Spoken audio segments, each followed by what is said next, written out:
Before a stranger walks into your life, there is usually a baseline of quiet isolation. Take Ethan. His days were routine and predictable, marked by quiet evenings watching the rain from the inside of an empty coffee shop. Then the door opens. A woman named Mia walks in, shaking off a broken umbrella and laughing at her own bad luck.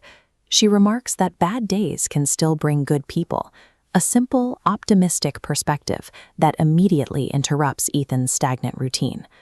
Psychologists often look at these initial connections as a sort of implicit promise. It is the unspoken agreement between two strangers that abandoning the safety of their solitude is worth the risk of letting someone new into their world. The significance of a meeting isn't always obvious at the start. Often, it begins with nothing more than the vulnerability required to let a stranger pull up a chair and interrupt the silence of a routine. From that first coffee, their connection accelerated. They traded the kind of deeply personal ambitions you usually keep hidden. Mia revealed her dream of opening a small, independent bookstore, while Ethan shared his desire to travel the world. As they grew closer, Mia voiced a common philosophical fear. What if they had met at the wrong time? Ethan brushed the fear aside, insisting with the confidence of new love that he could control their timeline and guarantee they'd have enough of it. This confidence culminated in a literal spoken vow back at the rainy coffee shop where they met. When Mia asked him to promise never to let go if life became difficult, Ethan agreed without hesitation. This spoken promise acts as a psychological protective mechanism. It is built on the human assumption that the force of a personal commitment can form a shield around a relationship, deflecting any future difficulty. But there is a critical flaw in this logic. A vow made between two people operates on the assumption that both individuals will always have a say in what tomorrow brings. If we look at this logic diagram, comparing a static vow to a volatile timeline, the tension becomes clear. A spoken promise is easy to make during a period of stability. Its true structural integrity is only tested when that rigid vow intersects with reality. That reality arrived weeks later. Mia was diagnosed with a severe illness requiring immediate, intense treatment. Overnight, the carefree proximity they shared was replaced by clinical urgency and fear. Ethan desperately attempted to enforce his vow by refusing to leave her side. He visited her every single day, brought her flowers, and read her favorite books, physically anchoring himself to her to keep his word. The dreams of traveling the world and opening bookstores evaporated. The romantic vow they made in the rain devolved into the stark, frightening daily task of holding the hand of someone in immense physical pain. The psychological toll mounted as it became obvious their time together was finite. Ethan's earlier insistence that he could control their timeline was laid bare as a comforting illusion against a ticking clock.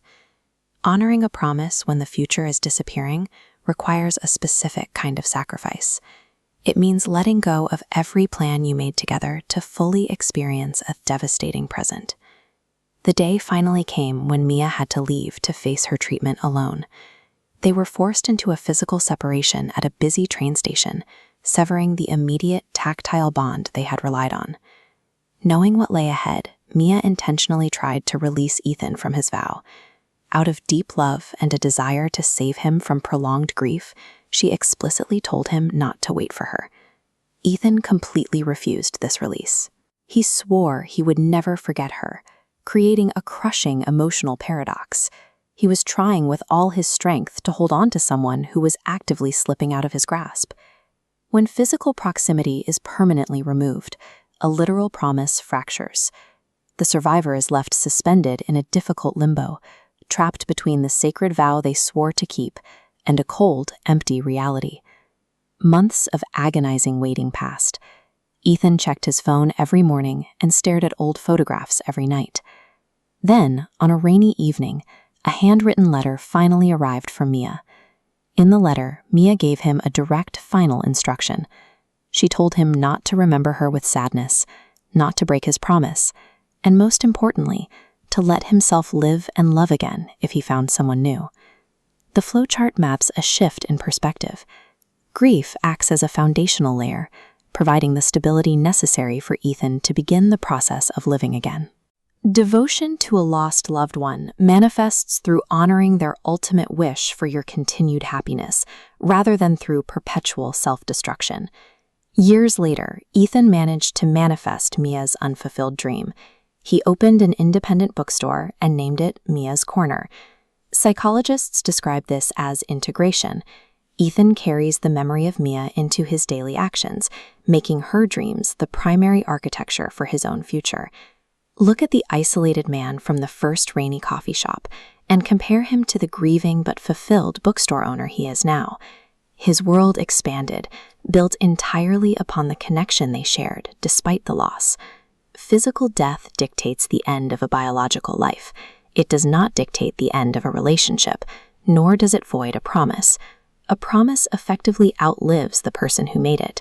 When the physical presence is gone, the impact of that relationship remains, functioning as a permanent part of the survivor's identity.